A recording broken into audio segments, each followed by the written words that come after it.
자, 옆 사람에게 안녕하세요 하고 인사 한번 해보시죠.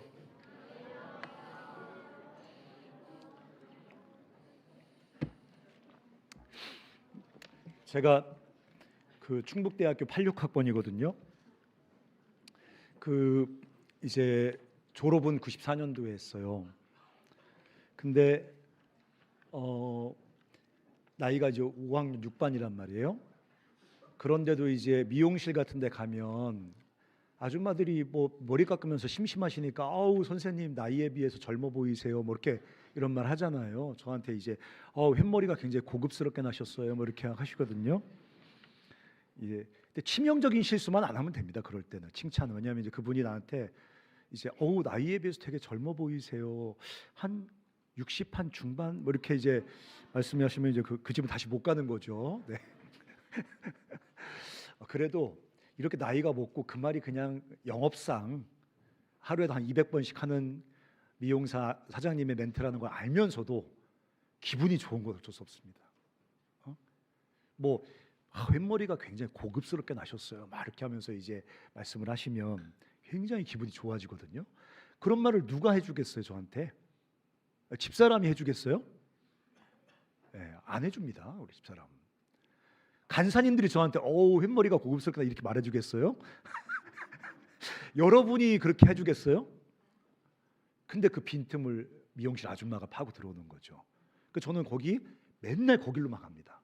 운천동 여기 주민센터 앞에 있는 메이드 헤어인가 뭐 거기 제가 항상 전화하고 예약하고 항상 무조건 거기 가거든요. 네. 그래서 여러분 칭찬은 믿져야 본전이에요. 네. 그리고 거짓말로 칭찬하는 것도 괜찮아요. 왜? 주님이 받아서 그렇게 되게 해주시면 되니까.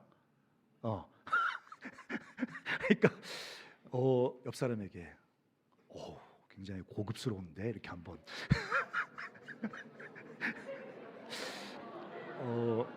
너 너무 예뻐 이런 말은 조금 너무 찔리잖아 마음에. 그렇죠? 그러니까 애매한 말로 굉장히 고급스러운데 모던한데 뭐 이렇게 초현대적이야 뭐 이러면서 좀. 자, 뒷사람에게도 안녕하세요 인사 한번 해보시죠. 네, 청주바닥 좁습니다. 다른 대학이라도. 네,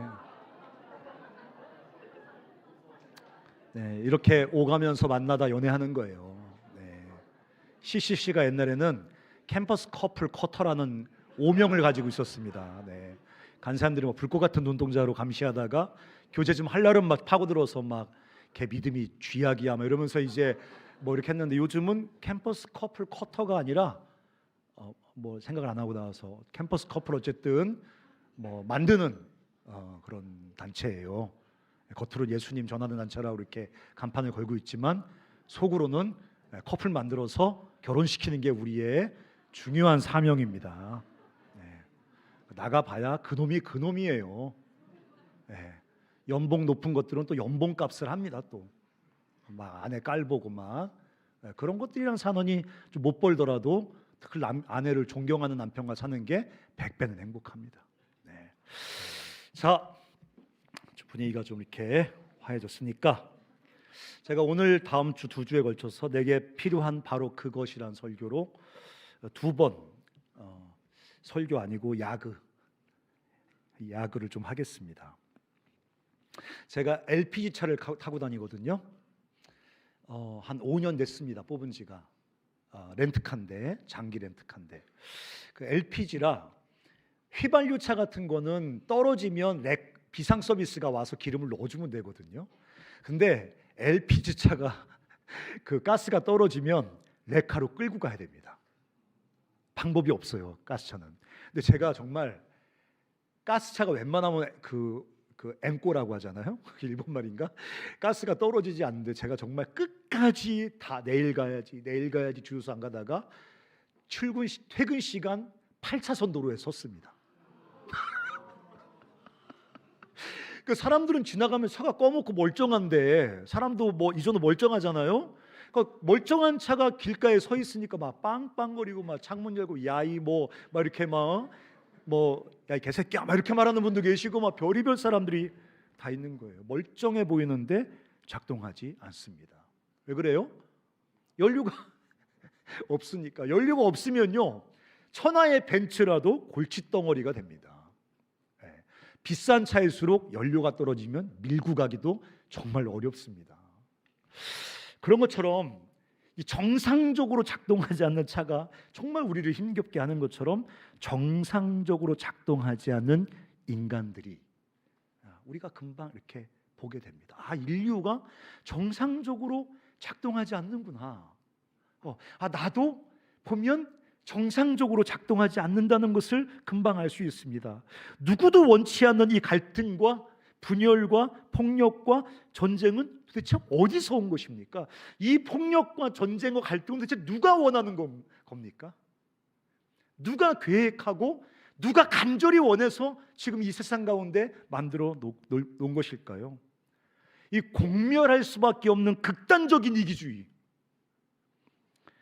잔인할 정도의 대부분의 사람들을 실패자로 만드는 야만적인 경쟁, 이건 도대체 누구를 위한 경쟁입니까?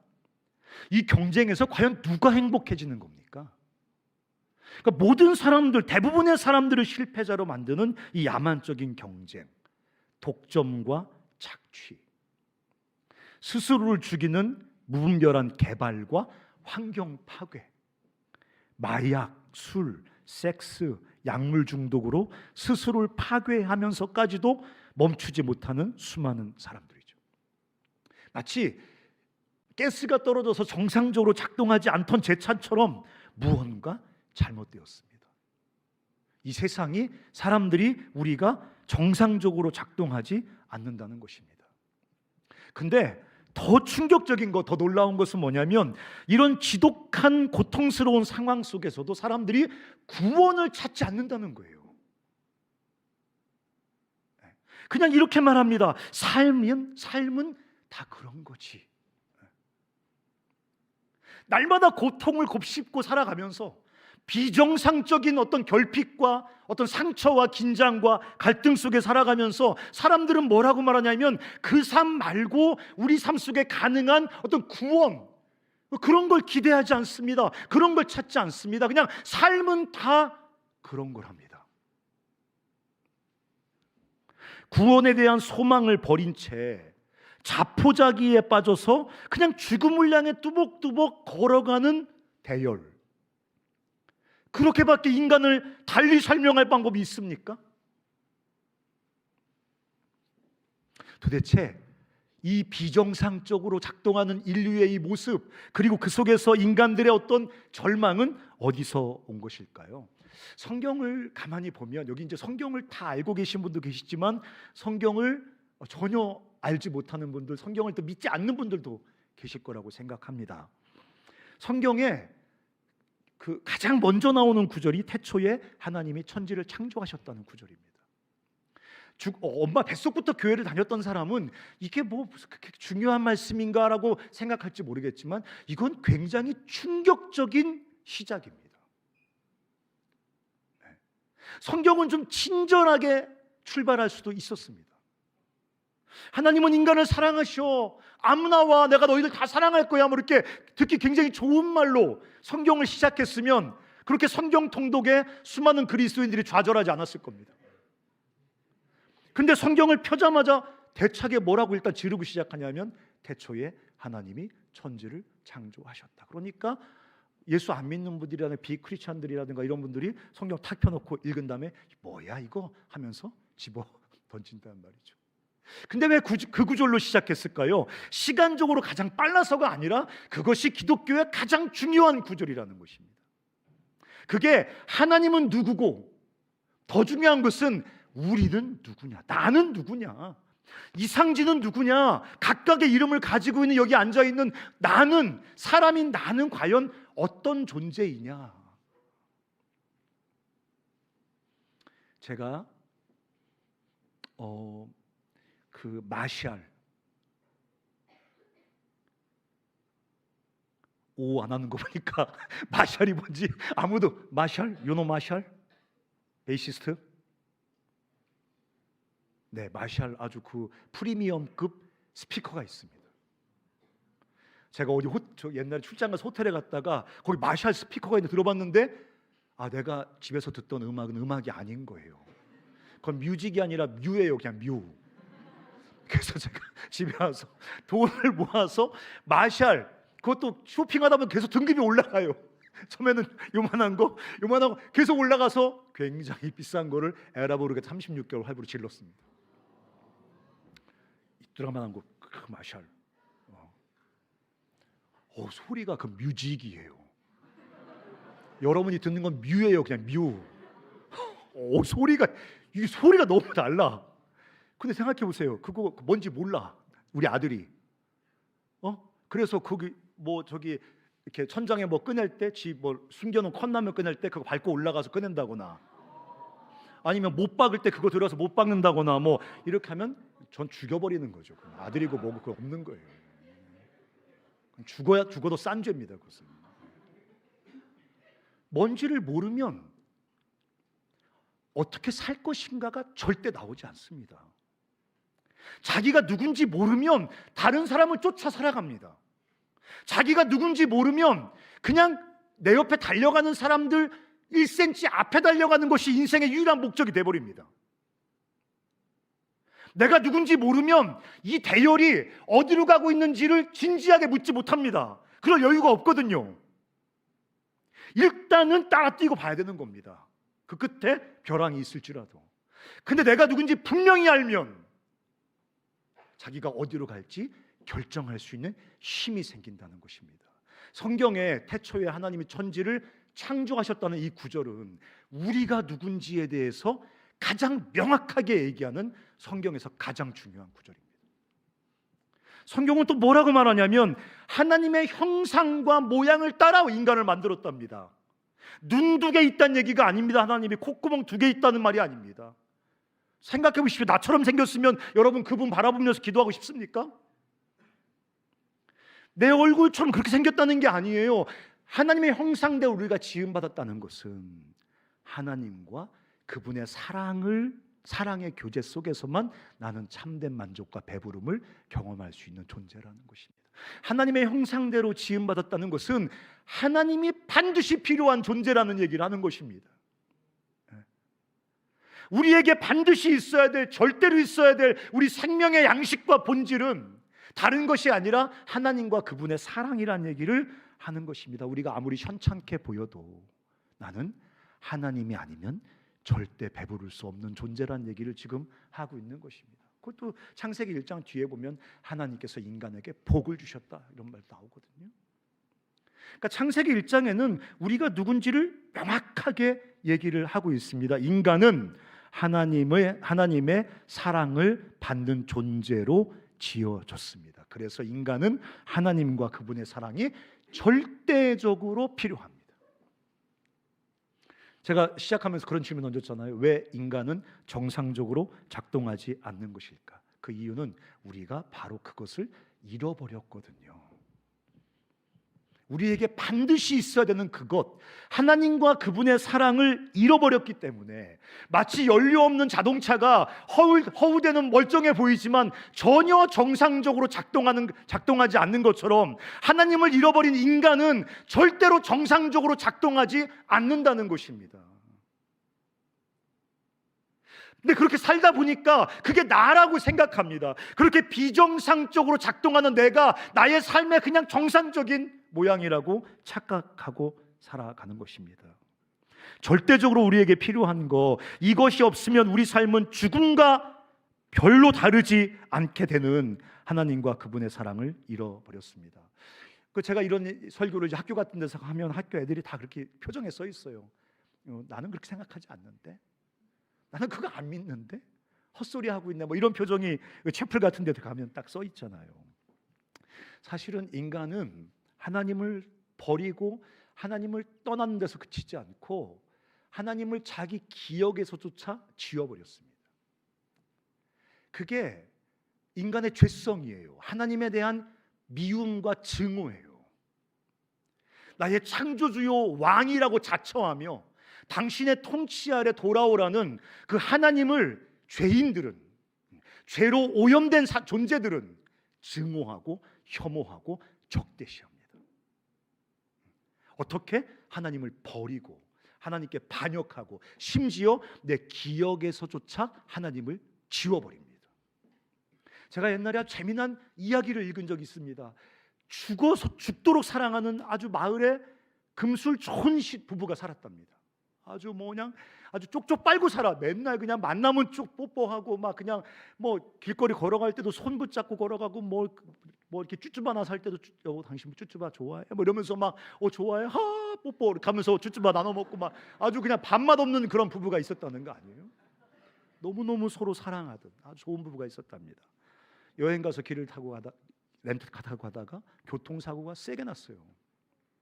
근데 다행히 안전벨트 매고 다 해서 크게 다치진 않았는데 아내가 뇌에 충격이 와서 아주 이상한 기억상실증에 걸렸습니다. 그 남편이 너무너무 사랑하니까 기억상실증에 걸린 아내를 데리고 평생을 사는 거예요.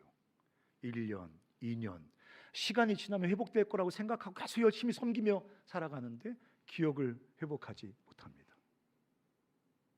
남편이 정말 지극정성으로 아내를 사랑하고 섬겨요. 그럼 아내가 얘기합니다. 아저씨 누군지 모르지만 이렇게 나를 섬겨주고 옆에서 병간해 주니까 너무너무 고맙습니다. 그렇지만 나에게는 사랑하는 남편이 필요합니다.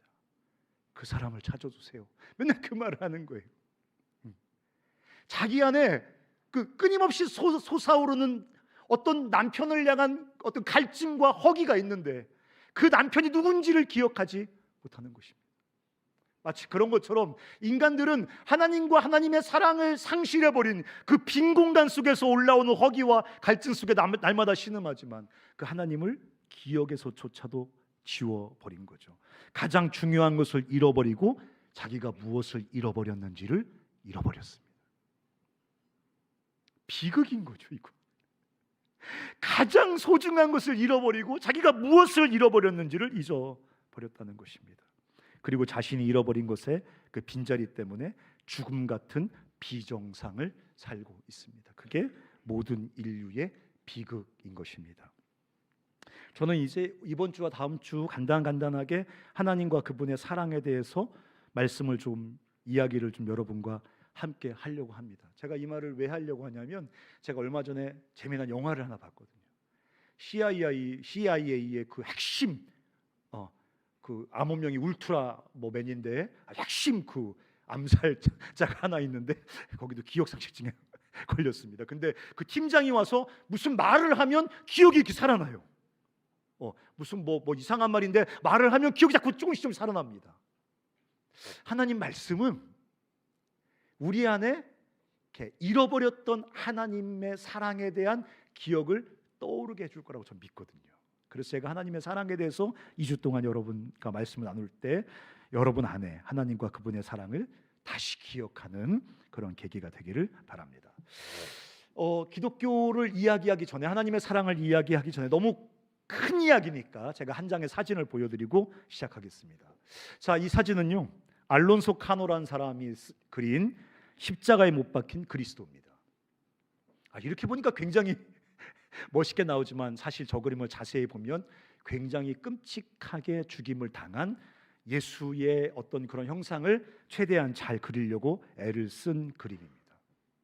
십자가는 아무리 귀에 달고 목에 달고 미화하고 아름답게 꾸민다고 해도 십자가는 굉장히 비극적인 사건입니다. 십자가는 굉장히 잔인한 사건입니다. 십자가는 저주받은 사람들만이 경험할 수 있는 충격적이고 아주 비참한 사건입니다. 근데 기독교는 자신의 아들 예수를 버리는 하나님 아버지, 아들을 버리는 아버지, 하나님 아버지로부터 버림받은 아들 예수, 여기서부터 시작하는 것입니다. 이건 합리적이고 논리적이고 윤리적인 이런 사건이 아닙니다. 무슨 고상한 종교적인 사건이 아닌 겁니다. 아들을 버리는 아버지, 아버지에게 버림받은 아들, 이 끔찍하고 이상한 사건이 기독교의 출발인 것입니다.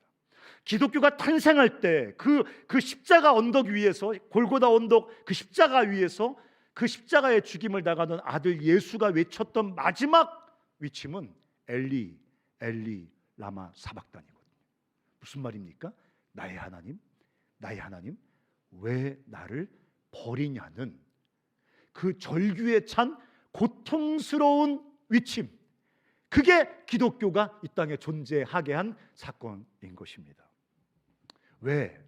여러분, 불교는 고타마 시타르타가 엄청난 깨달음 속에 그 자유를 경험하면서 불교가 시작된 것입니다.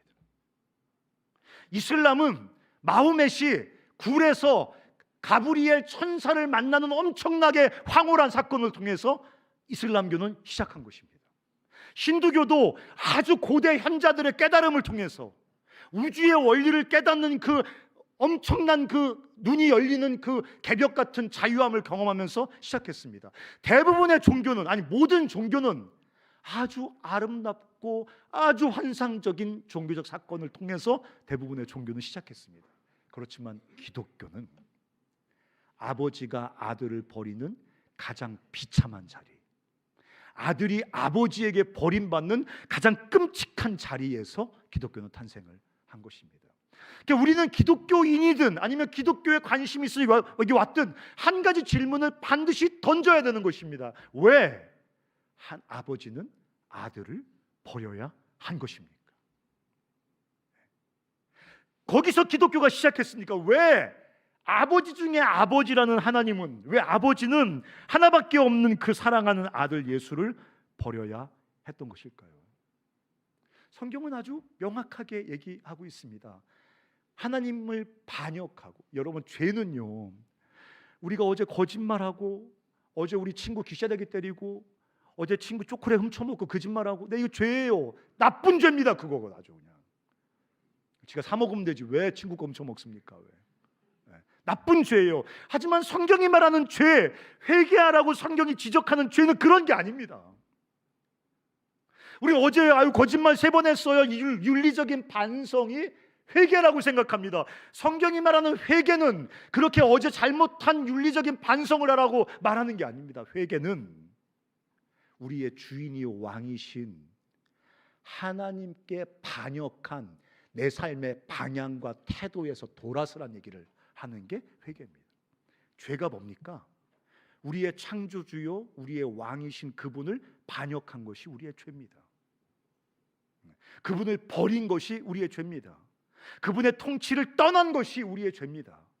그리고 성경은 그 죄의 값은 하나님께 버려지는 죽음이라고 말합니다. 우리는 육체가 죽을 때 죽음을 경험한다고 말하지만 성경은 그렇게 보지 않습니다. 하나님께 버려져 하나님에게서 분리되는 그 순간부터 우리는 죽음을 살고 죽음을 경험하고 있다고 말하는 것입니다. 그런데 하나님께서 우리를 사랑하셔서 우리를 버릴 수 없으니까, 우리를 죽음에 버릴 수 없으니까 대신 자기 하나밖에 없는 아들이 인간이 되게 하셔서 그 하나밖에 없는 아들 예수를 십자가에 버리셨습니다. 우리를 대신해서. 그러니까 이 사진은 뭐를 말하는 겁니까? 하나님은 자기 아들을 버릴 만큼 우리를 사랑하신다는 거예요. 네, 아무도 안 놀래잖아요. 제가 교회 가서 이 설교를 할 때 놀란 사람을 본 적이 없습니다. 왜? 우리 시대 교회는 자기 아들을 버릴 만큼 우리를 사랑하신 하나님이 그게 하나님의 의무라고 생각하거든요. 아들을 버릴 만큼 우리를 사랑하시는 그 하나님, 그 하나님이 할 일 아닙니까? 당연한 거 아닙니까? 이렇게 생각하거든요. 하나님께서 자기 아들을 버릴 만큼 우리를 사랑하신다. 근데 하나님께서 자기 아들을 버릴 때 우리는 그냥 장난친 거라고 생각해요. 퍼포먼스한 거라고 생각해요. 다시 살릴 거니까 그냥 약간 이렇게 아픈 척하면서 버린 거라고 생각해요. 그렇지 않습니다. 예수 그리스도께서 영원 전부터 계셨는데 또 영원까지 주님께서 계시는데 하나님 아버지와 늘 사랑의 관계 속에 계셨거든요. 단 1초 0.0001초도 하나님과 아들 예수님이 분리된 적이 없습니다. 사랑으로 완전히 연합해서 영원을 계셨습니다. 영원 전부터 그렇게 사랑의 교제 속에서 함께 사랑으로 연합하여 계셨습니다. 딱 한 번, 그 영원 중에 딱 한순간만 예수 그리스도와 하나님이 분리됐습니다. 그게 어디입니까? 십자가에 죽으셨을 때 분리됐습니다. 그거는 십자가에 버림받는 아들에게 견딜 수 없는 고통이었습니다. 나의 하나님 왜 나를 버리셨냐고, 이거는 정말 견딜 수 없는 고통 속에 주님 앞에 부르짖고 있는 겁니다.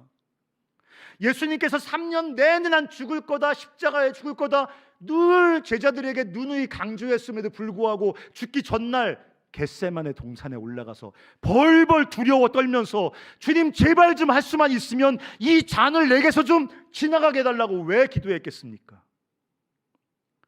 여기 못 박히는 게 두려워서일까요? 저는 아마 일본 이런 공산당들이 와가지고 이렇게 침 같은 거 이렇게 대면서 너 예수 부인하지 않으면 너 손톱과 이거 확 찌른다? 이렇게 영화 많이 나오잖아요. 그런 고민할 때. 그렇죠? 영화 많이 봤잖아요. 전 침 갖고 들어오면 부인할 것 같아요. 침 갖고 들어오면 물어보지 않아도 부인하라고 시키지 않고 침 갖고 들어오면 영화에서 많이 봤기 때문에 오 주님 용서해 주세요. 나가서 다시 영접할게요 하고 주님 안 믿어, 나 안 믿어. 금방 할 것 같아. 이게 들어가는 거 어떻게 참아? 손톱 깎다가 여기 좀 찍혀도 죽을 것 같은데 후시된 발음 막 그러는데, 근데 주님이 여기 못 박힐 거 이런 걸 두려워서 밤새 벌벌 떨면서 땀에서 모세혈관이 터져가지고 얼마나 몸부림을 쳤으면 피하에 이 혈관이 터져가지고 땀구멍으로 피가 나오겠습니까? 뭘 그렇게 두려워한 겁니까? 육체가 죽는 게 두려운 게 아니에요. 죄인 되어 하나님과 분리되는 게 그분에게는 상상도 할 수 없는 고통인 것입니다. 그분은 죄를 심판하는 거룩한 창조주이신데 그분이 나 대신 죄인이 된 거죠. 죄인인 척한 게 아닙니다. 죄인인 척했으면 주님께서 절대 죽이지 않습니다. 정말 우리 대신 죄인이 되었습니다.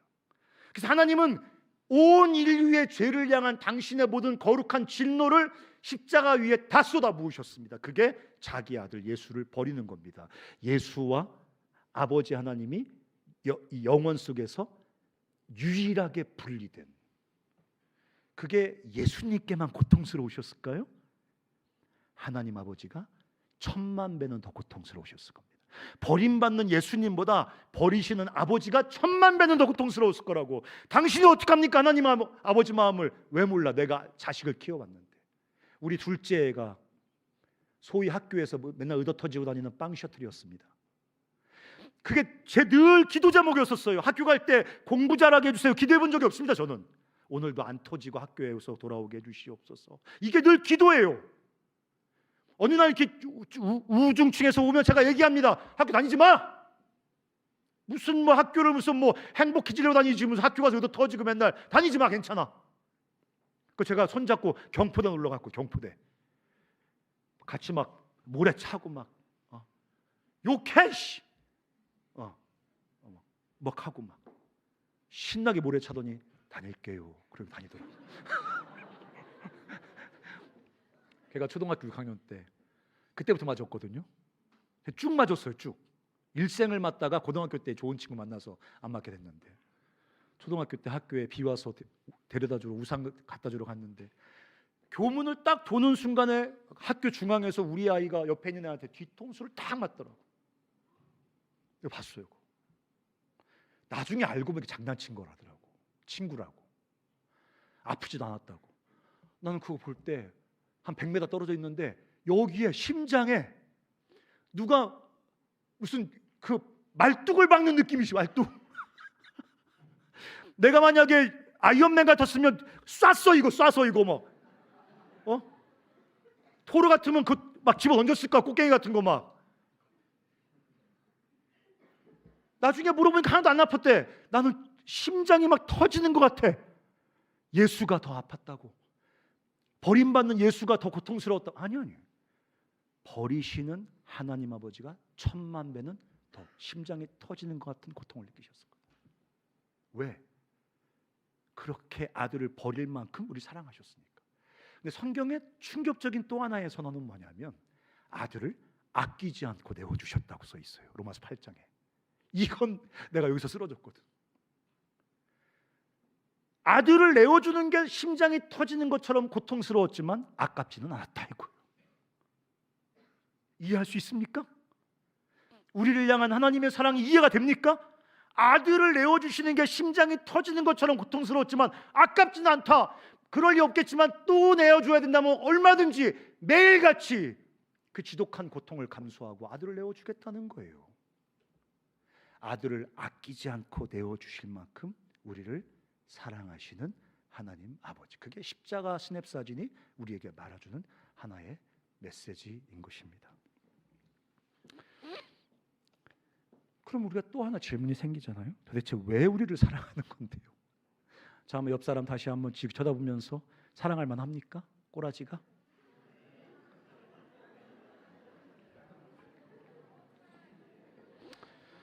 도대체 하나님 아버지는 왜 그렇게 아들을 아끼지 않고 버릴 만큼 우리를 사랑하시는가?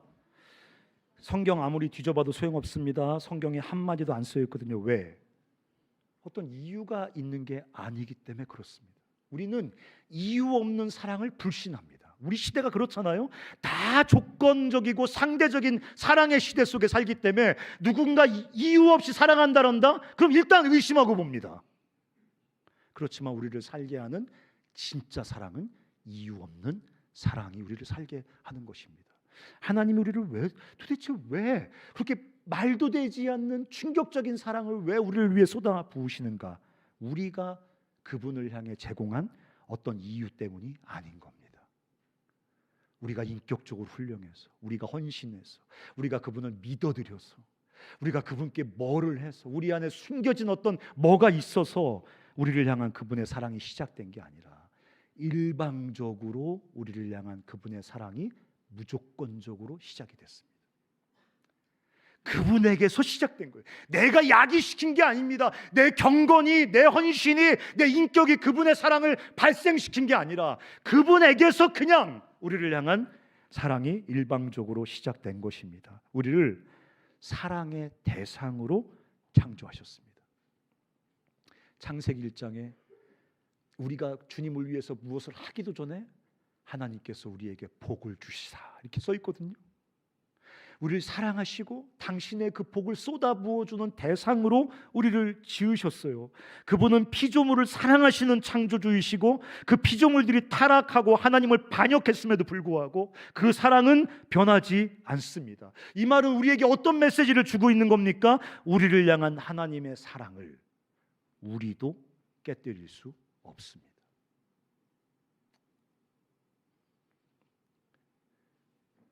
우리를 향한 하나님의 사랑을 우리도 변질시킬 수 없다는 것입니다.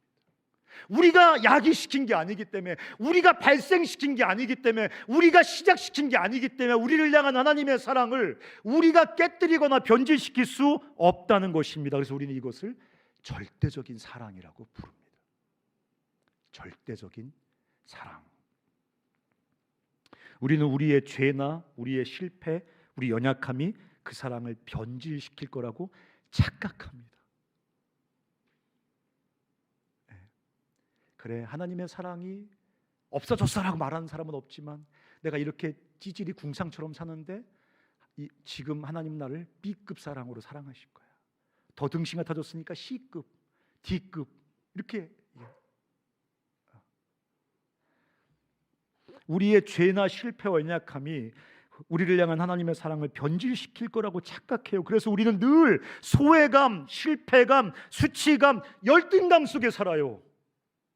여러분, 그 수치감, 열등감, 실패감, 소외감이 뭔지 아십니까? 그 수치감과 열등감의 맨 얼굴이 뭔지 아십니까?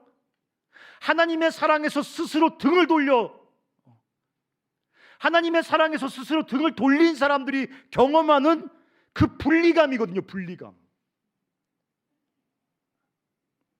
우리는 하나님의 사랑으로만 살 수 있거든요. 하나님의 사랑이 흘러 들어와야 이 이유를 알 수 없는 소외감, 실패감, 수치감, 열등감에서 벗어나서 참된 충족감과 가치감과 참된 생명을 살 수 있는데, 하나님의 사랑이 절대적이라는 것을 인식하지 못한 채 나의 연약함과 실패와 죄 때문에 그분의 사랑에서 스스로 등을 돌려버리니까 끊임없이 우리 안에 벗어날 수 없는 소외, 실패, 수치, 열등감이 끊임없이 솟아오른다는 것입니다.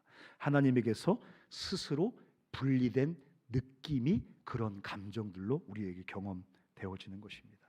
그러나 이 하나님의 절대적인 사랑은 우리가 실패할 때 오히려 이렇게 써 있습니다. 내 마음이 내 속에서 돌이키어 나의 긍휼이 불붙는다. 우리가 실패하면 우리를 향한 주님의 사랑이 불붙는답니다. 이게 절대적인 사랑의 역설인 거예요. 우리가 생각하는 것처럼 불꽃이 꺼지고 그레이드가 떨어지는 게 아니라 우리가 실패하고 무너지고 범죄하면 우리를 향한 주님의 사랑과 긍휼이 불붙듯 타오른다고 성경은 말하고 있습니다. 저희 큰아이가 좀 아프거든요. 우울증이 굉장히 지금 많이 좋아졌죠. 엄청 중증 우울증이었어요.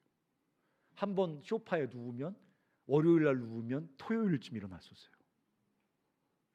약을 제가 항상 줘다 줬거든요. 왜냐하면 약을 타갖고 오면서 병원 앞에 다 떨어놓거든요. 제가 약을 항상 가서 줘왔는데 의사 선생님이 목사님 앉아보세요. 왜요? 딸내미 약 빨리 주세요. 잠깐 앉아보라고. 뭐까지 검사 좀 검사하더니 목사님 뭐 하나 더 줘. 뭐 그랬더니 목사님도 우울증이에요. 그래서 이제 둘이 내가 물 2잔 떠갖고 시온이 짠 하고 짠 먹고 이제 그러니까 이제 우리 시온이는 아빠가 같이 동병상련이잖아요.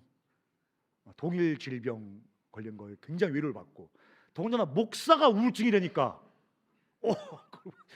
나도 괜찮냐 하고 이제 같이 이렇게 잘 회복하는 계기가 되었습니다. 엄청 심했어요. 생각해보세요. 우리 막둥이는 공부를 엄청 잘합니다. 저보고 무시하면 안 돼요.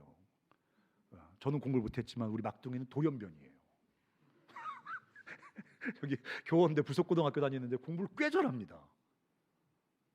그래서 이제 가끔 얘가 상장 같은 거 받아오면 얼마나 기분이 좋습니까? 공부가 뭐 중요해 하지만 아들 상장은 다르거든요. 이게. 공부가 뭐 중요해? 근데 내 아들은 잘했으면 좋겠어요. 딱 받아왔어요. 1등상. 집안에 진짜 받아온 게 아니라 상상을 하는 거예요. 이게 웬 경사냐 막 이러면서 막 이러는데 우리 딸내미가 우울증 진단서를 갖고 왔어요. 상장과 우울증 진단서. 재수 없는 거 치워라. 가고 상장 계속 볼까요? 상장. 기분 나쁜 거 치워. 이렇게 할까요? 아마 상장은 저쪽으로 쳐다보지도 않을 거라고 생각합니다. 뭐가 내 마음을 사로잡을까요? 똑같은 거 아닐까요? 하나님의 절대적인 사랑은 우리가 쓰러지고 무너지고 범죄할 때 오히려 더 긍휼이 불붙듯 타오른다고 말씀하셨고, 또 다윗이 살인죄, 간음죄, 그것도 자기의 생명 같은 부하, 그렇게 신실하고 충성스러운 부하의 와이프를 향해서 성욕을 채우겠다고 그 간음하고 애가 지니까 그 남편 불러다가 너 술 먹여서 너가 네 아내랑 잘하고 그럼 네 얘기라고 거짓말하려고. 근데 그 충신이 어떡합니까? 왕의 군대가 전쟁터에 싸우는데 내가 어떻게 집에 가서 와이프 잡니까? 노숙을 해버리네. 그래서 어떻게 했어요? 가면 무조건 죽는 대로 보내버리죠. 우리아가 천하의 용장이었는데 다윗이 거기 보낼 때 그 뜻이 뭔지 몰랐을까요? 우리아는 전쟁 전문가입니다. 근데 가서 죽잖아요. 그 정도면 쳐 죽여야 되는 겁니다, 다윗을. 다윗이 쓴 시에 뭐라고 써 있는지 아십니까? 내 죄악을 지워주소서, 나의 죄악을 말갛게 씻기시며 나의 죄를 깨끗게 죄하소서. 우라통이 치밀어 오르지 않습니까? 어떻게 이따위 기도를 쓸 수 있죠? 어떻게 그런 말도 되지 않는 죄악을 범하고 그 죄악을 가지고 어떻게 이딴 기도를 하나님 앞에서 할 수 있죠? 다윗이 뭐를 알고 있는 겁니까? 우리의 어떤 실패와 죄도 이기시는 하나님의 절대적인 사랑을 알고 있는 겁니다. 바울의 다른 시를 보면 자기 죄에 대한 지독한 죄책감에 몸을 떨거든요. 평생 벗어나지 못했습니다. 다윗은 평생 그 지독한 죄책감에서 벗어나지 못했습니다. 그럼에도 불구하고 나의 지독한 죄보다 더 지독하신 하나님의 절대적인 사랑을 다윗은 알고 있는 거죠.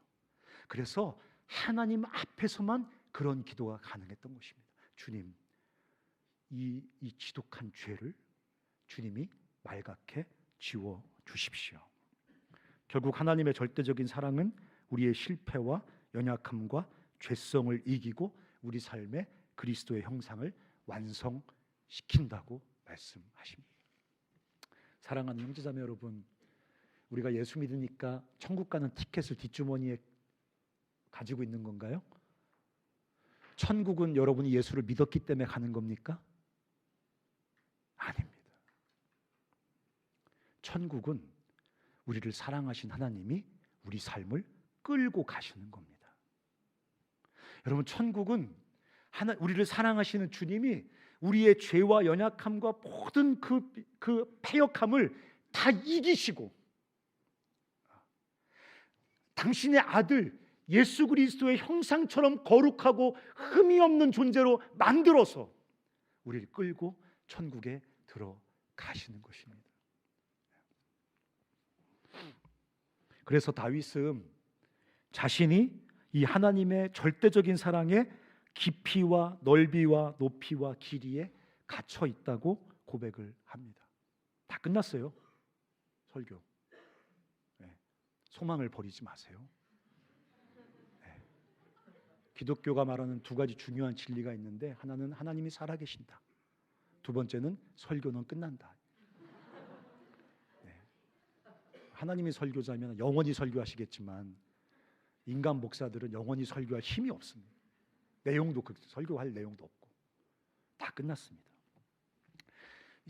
바울이 이렇게 하나님의 절대적인 사랑을 묵상하면서 어떤 깨달음에 이르게 되냐면, 나는 하나님의 사랑 속에 갇혀 있구나. 나는 하나님의 사랑을 벗어날 수 없구나.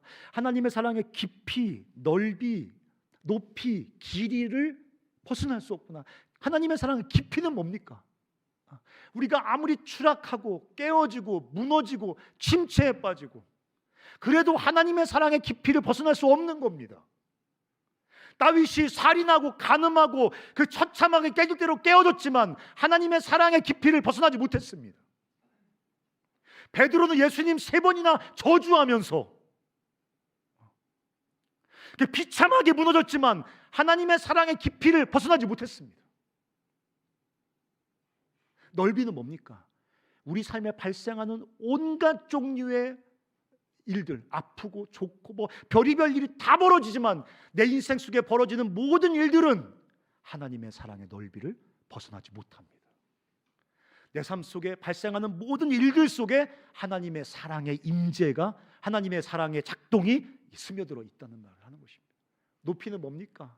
그냥 불쌍하니까 천국에 넣어주겠다, 이게 아니라 예수 그리스도와 동일한 거룩하고 흠도 없고 하나님이 기뻐하는 그런 온전한 그 영광스러운 존재로 우리를 완성시켜 가시겠다고. 길이는 영원히 변함이 없다는 것이니까 우리는 다 이렇게 하나님의 사랑의 깊이와 넓이와 길이, 높이와 길이 속에 갇혀 있는 존재다. 이건 좀 얘기를 해줘야 돼. 옆 사람에게. 너는 하나님의 사랑 속에 갇혀 있습니다. 이렇게 한번.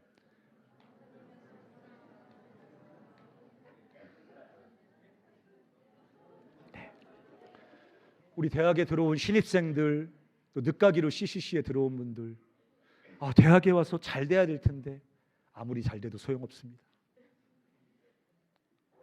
내 인생 잘 풀려야 되는데 인생 잘 풀려도 소용없습니다.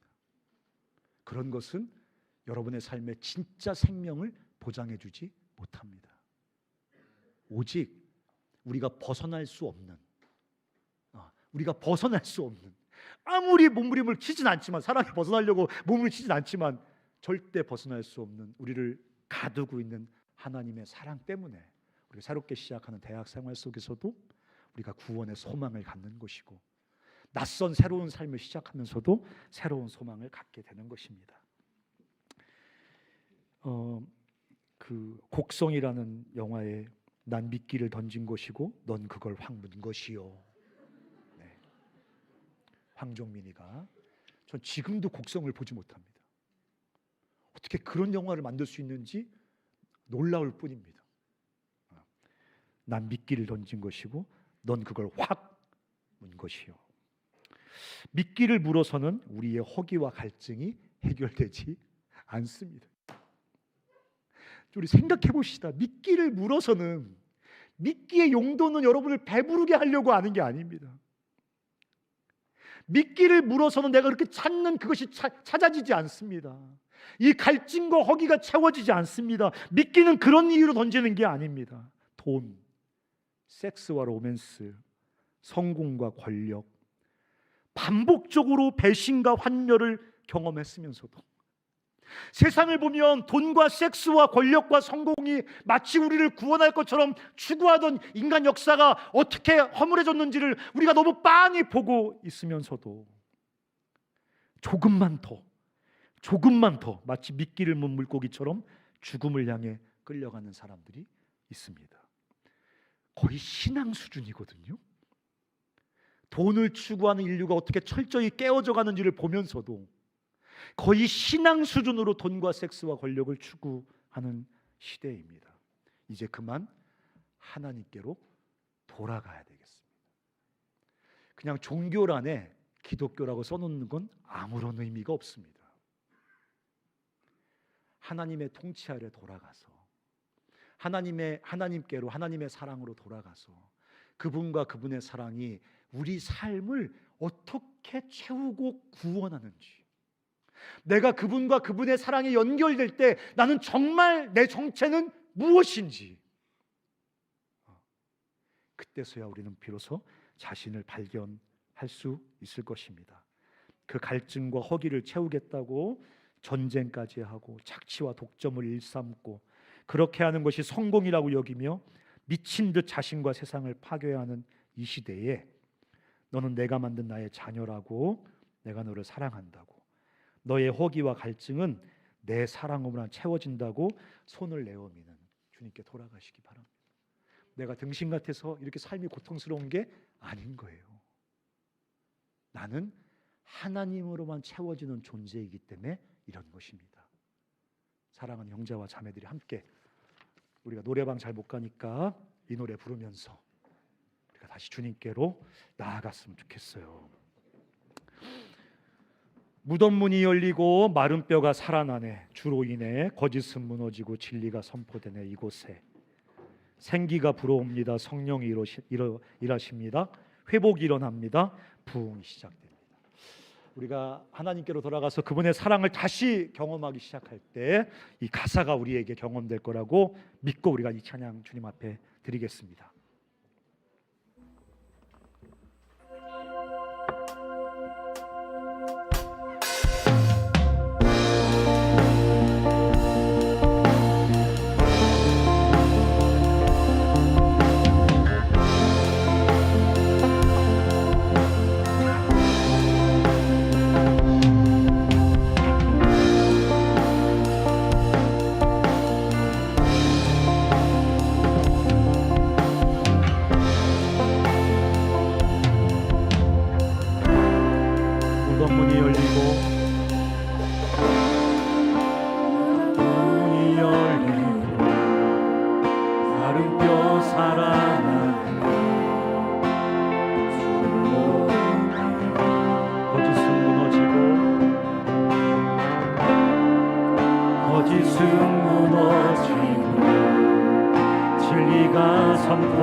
성령의 바람 여기 불어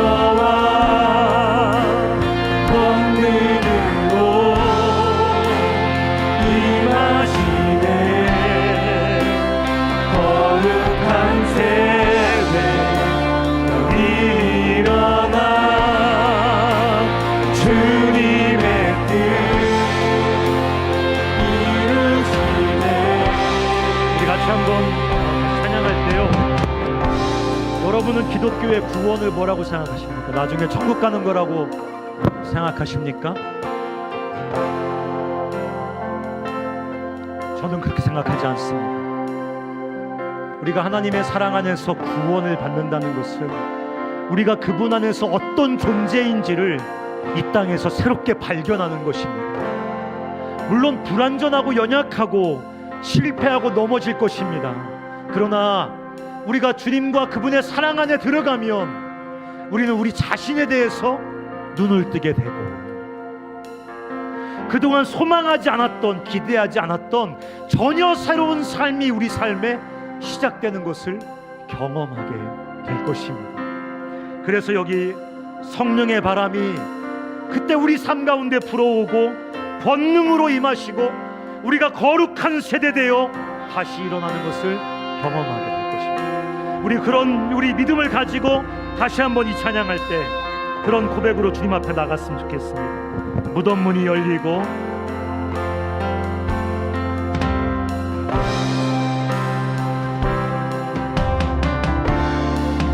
무덤 문이 열리고 마른 뼈가 살아납니다. 마른 뼈 살아나고 주님의 사랑으로 인해서 거짓은 무너지고 거짓은 무너지고 진리가 선포되는 이곳에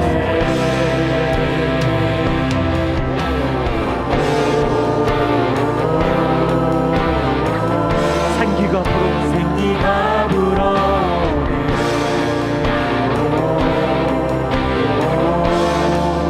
성령이 일하시네.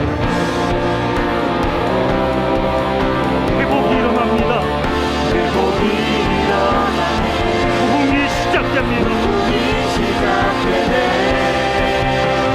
성령의 바람 다시 불어와 권능으로 임하시네. 거룩한 새 일어나 주님의 뜻 이루시네. 성령의 바람 여기 불어와 성령의 바람 여기 불어와 권능으로 임하시네. 거룩한 세대 일어나 주님의 우리 목소리로만요. 성령의 바람 여기 불어와 권능으로 임하시네. 거룩한 세대 여기 일어나 주님의 뜻 이루시네. 성령의 바람 성령의 바람 여기 불어와 권능으로 임하시네. 거룩한 세대 여기 일어나 주님의 뜻 이루시네. 우리 같이 한번 기도할 때요, 하나님 아버지, 우리가 이 시간 우리 삶을 열고 하나님 앞에 나아갑니다. 하나님의 사랑 앞에 나아갑니다. 하나님을 붙잡습니다. 하나님의 사랑을 붙잡습니다. 그것이 나의 절대적인 필요입니다. 그것만이 필요합니다. 하나님 아버지, 나의 왕이 되어 주시옵소서. 나의 주가 되어 주시옵소서.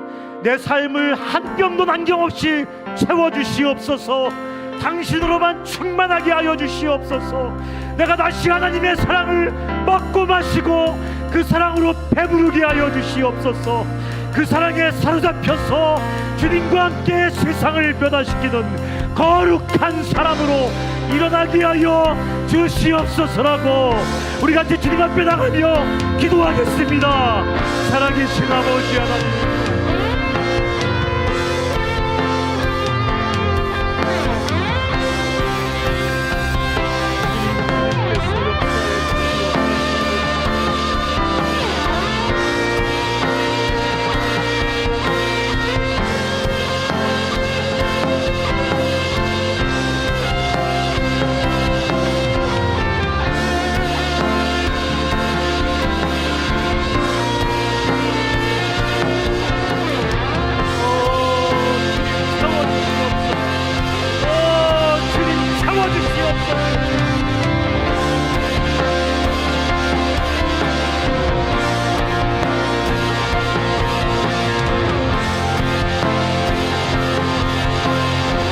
우리 한 번 더 같이 할 때 주님, 내 인생은 빈 그릇 같습니다. 텅 빈 빈 그릇 같습니다. 공허한 빈 그릇 같습니다. 초라하고 볼품없는 빈 그릇 같습니다. 돈이 없어서 그렇다고 생각했습니다. 내가 원하는 섹스와 로맨스가 없어서 그랬다고 생각했습니다. 성공과 권력이 없어서 내 인생은 텅 빈 그릇 같다고 생각했습니다. 주님, 텅 빈 내 인생이란 그릇을 주님이 채워주십시오. 주님의 사랑으로 채워주십시오. 이 실패감, 열등감, 이 좌절감, 이 자기 혐오감, 이 텅 빈 내 그릇을, 내 삶이란 그릇을 주님과 당신의 사랑으로 채워주셔서 나도 참으로 주님의 사랑으로 배부른 그런 삶을 살게 하여 주시옵소서. 구원받은 주님의 자녀로서 날마다 노래하며 살게 하여 주시옵소서라고 텅 빈 우리 삶의 그릇을 주께 드리면서 같이 한번 기도하겠습니다. 살아계신 아버지 하나님, 그렇습니다. 우리 삶은 텅 비어 있습니다. 텅 비고 초라한 깨어진 그릇 같습니다. 열등감과 실패감과 두려움과 불안으로 가득 찬 그릇 같습니다. 채워주시옵소서. 하나님의 사랑으로 채워주시옵소서. 하나님의 사랑을 먹고 마시게 하여 주시옵소서. 하나님의 사랑을 경험하게 하여 주시옵소서. 하나님의 사랑으로 새로워지게 하여 주시옵소서.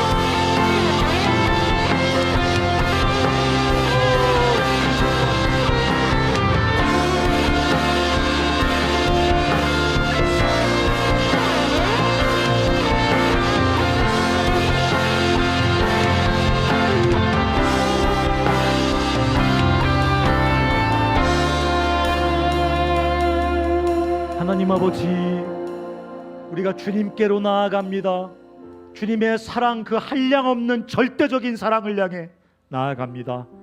주님과 그 사랑으로 텅 빈 초라한 그릇 같은 내 인생, 빈 그릇 같은 내 인생 채워주시옵소서. 주님의 사랑으로 차고 넘쳐서 날마다 노래하며 신음하며 죽어가는 사람들을 향해 이 예수 그리스도의 사랑을 노래하고 전하고 흘러보내며 살아가는 복된 인생들 다 되게 하여 주시고, 대학에 새롭게 들어온 우리 사랑하는 2024학번 신입생들에게 하나님께서 당신의 사랑을 더 드러내 보여주시고 부어주셔서 그 사랑으로 채워지는 그 놀라운 기쁨과 구원의 감격을 경험할 수 있도록 도와주시옵소서. 예수님의 이름으로 기도합니다. 아멘.